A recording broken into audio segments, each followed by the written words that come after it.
What's going on, everyone, and welcome back to the channel. Today I've got some more NBA news to talk about, this time actually revolving around the Miami Heat and Victor Oladipo. Again, we've got a couple of news in, things with Victor Oladipo in the recent couple of weeks, and yeah, this time actually reported that all indications are that Oladipo will end up on the Miami Heat, and this is being reported by Bobby Jackson. Now, the reason this is actually super interesting is because we obviously know he's pretty much the main star of the Indiana Pacers, and even without him this season, the Indiana Pacers have actually been a very, very good team. But there's also been rumors as well that he actually might join the New York Knicks, and a couple other rumors here and there. First of all, before I get into the Indiana Pacers and the Miami Heat, I just want to talk about how the New York Knicks, I don't think, is really a reasonable option, just based on the fact that, there's the report that the New York Knicks obviously, want to draft LaMelo Ball if they fall down in the lottery. Reports are saying they're going to trade up and try and get him anyway. There's also going around that the reports that they're very interested in Chris Paul, Danilo Gallinari, and LaMelo Ball, with it, currently being said that they're almost kind of, certain on that type of game plan on how they want to bring all three of those players into their team. For those who didn't know, they actually wanted to have a kind of three of LaMelo Ball at point guard, or at shooting guard really on defense, and then Chris Paul at point guard. And then you got RJ Barrett at small forward. Then they'd have Gallinari at power forward and Robinson at, center.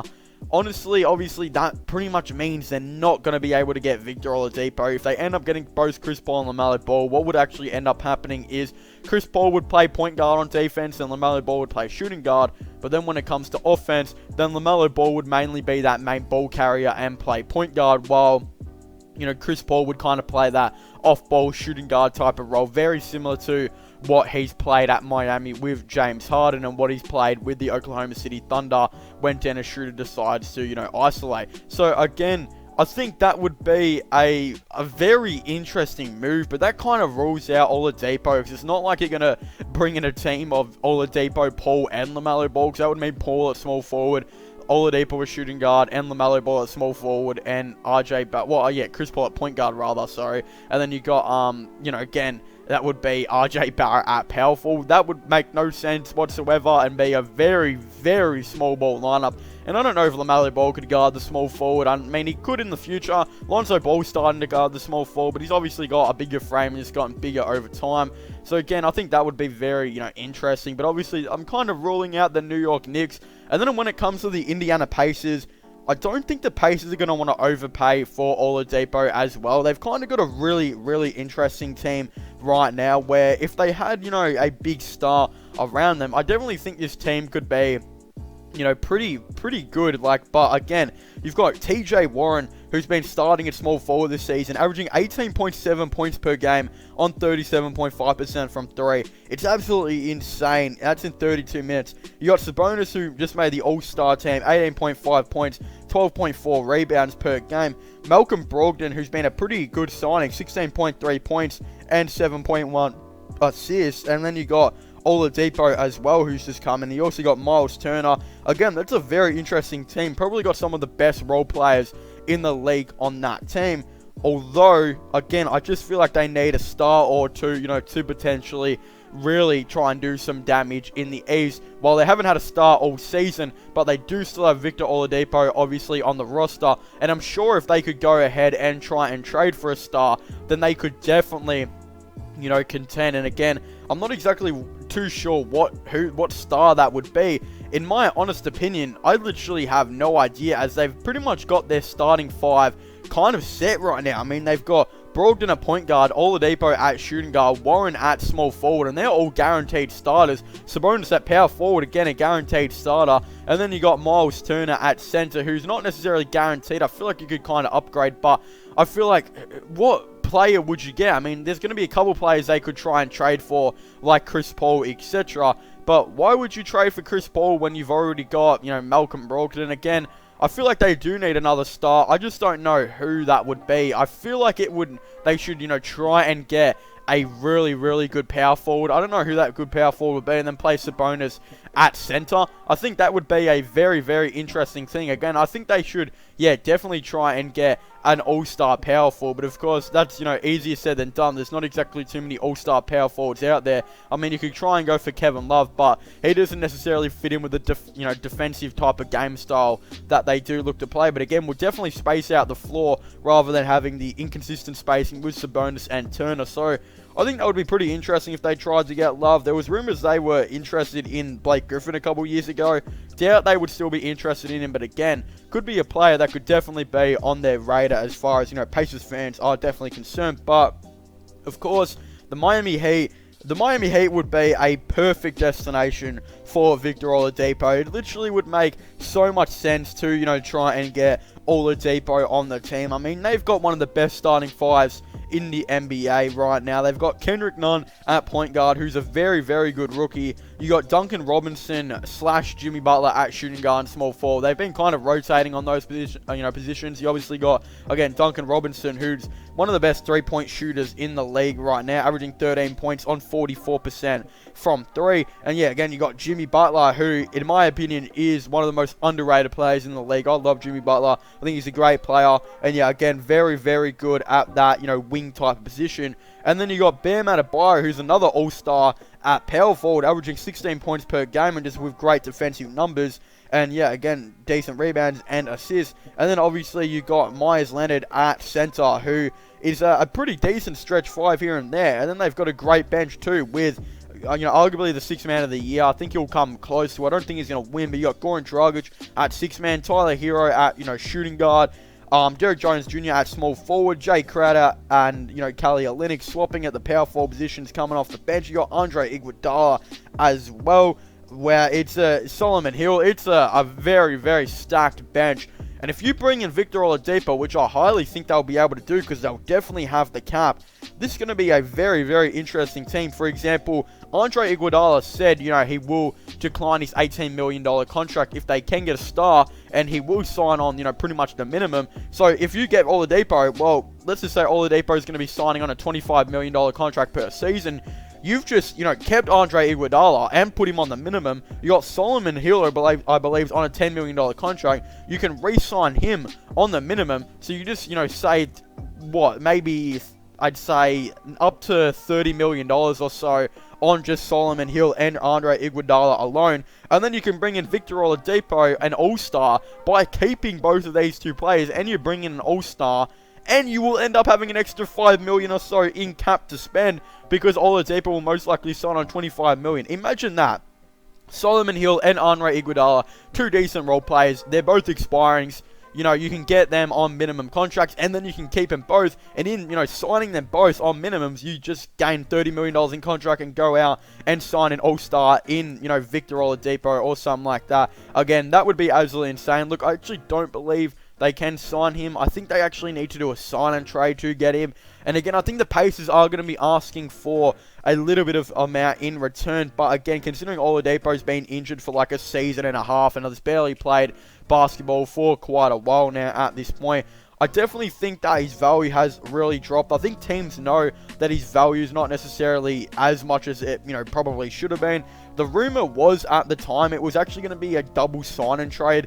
Potentially, obviously, Derek Jones Jr. and Jay Crowder, and then they would give up 2 first-round picks for Oladipo. I think both teams kind of, win that trade. Again, the Pacers get 2 first-round picks they can now use to trade for maybe other players like Kevin Love or something like that. And then you get back Derek Jones Jr., who's one of the best, young, small forward role players in the league right now.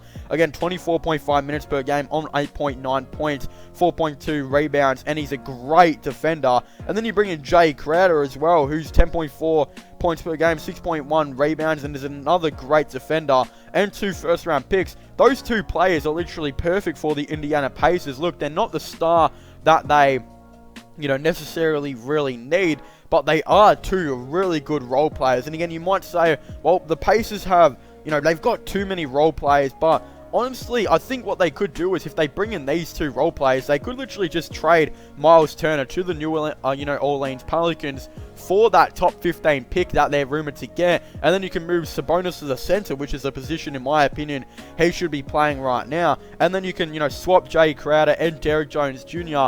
at the power forward position. And then, you've just got 2 first-round picks, a top 15 pick, and 2 really nice role players for, potentially Victor Oladipo, who hasn't even really played for the Pacers at all. So you pretty much just traded all of that for Victor Oladipo, who hasn't played in like a season and a half. I mean, he's played like 10 games or so, just coming off that injury. And then you got Miles Turner as well, who doesn't necessarily really fit with the team right now.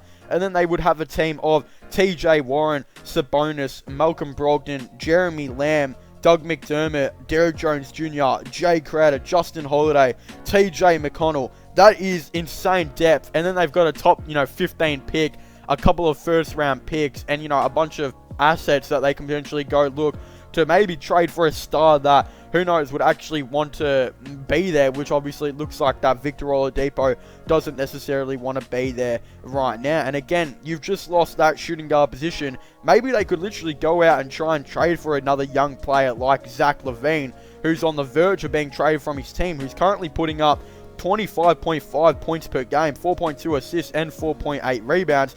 And then, yeah, you could bring him in as the star of the team. And then you've got literally a starting 5 of Malcolm Brogdon, Zach LaVine, TJ Warren, maybe Derrick Jones Jr. at power forward, and then Domantas Sabonis at center. And then your bench would look like, Jay Crowder, Jeremy Lamb, Doug McDermott, Aaron Holiday, Justin Holiday, TJ McConnell, and a couple of those first round picks who they could maybe look to trade for other players here and there. Again, there's a lot of moves that I definitely think the Indiana Pacers could do, and Victor Oladipo, who doesn't really seem like he wants to be at the Pacers anymore, him, getting traded might not be the worst decision for the Indiana Pacers that they could possibly make, as they could get that top 15 pick and maybe go trade for a player like Zach LaVine, who will be on, a cheaper contract, is a way better scorer. Look, I don't know if he's necessarily better than Victor Oladipo, but some people might argue that he actually is. So again, I think that would be a very, very interesting move by the Pacers, and yeah, one that I could definitely see maybe potentially happening. And look, they could literally go out and get, Zach LaVine, and they could literally, trade Jeremy Lamb, who's also injured, and maybe a couple of picks or something to the Cavs or something like that to try and get Kevin Love. And you'd literally have, that lineup would be quite insane, and I definitely think would, contend potentially in the East, especially if you got, again, that would be a great lineup. Malcolm Brogdon at point guard, Zach LaVine at shooting guard, TJ Warren at small forward, Kevin Love at power forward, and Domantas Sabonis at center, with a bunch of role players, like Derrick Jones Jr., Jay Crowder, Doug McDermott, Aaron Holiday, Justin Holiday, and TJ McConnell coming off the bench. That would definitely contend in the East, and I think that would be a very, very interesting team to potentially see on the floor. But again, I doubt really a lot of these things are going to happen. It's all speculation in the end. Victor Oladipo could literally re-sign with the Pacers, very soon. But again, it looks like he definitely wants to go to Miami, and they are very much leading the charge for him right now. But anyone, to thank you guys so much for watching this video. Make sure to leave a like and subscribe to the channel for the latest NBA news and NBA content. Don't forget to comment in the comment section down below. What are your thoughts and opinions on, the Indiana Pacers potentially trading away Victor Oladipo? Do you guys think the Miami Heat should trade for him? Do you guys think they shouldn't? Again, I definitely would really like to know your thoughts and opinions on this all down below. Again, I think that it would be a pretty good move, maybe even for both sides. But yeah, the Pacers just got to see how their future is going to look like. But again, I definitely would really like to know your thoughts and opinions on this all down below. But also don't forget to subscribe to my gaming channel and my IRL/vlogging channels. Links for them will all be in the description down below. And definitely don't forget to go check out my podcast as well if you haven't already. Links for that will all be in the description down below. But as I was saying, thank you guys so much for watching. Make sure to leave a like, subscribe, and comment. And I'll see you guys next time. Goodbye.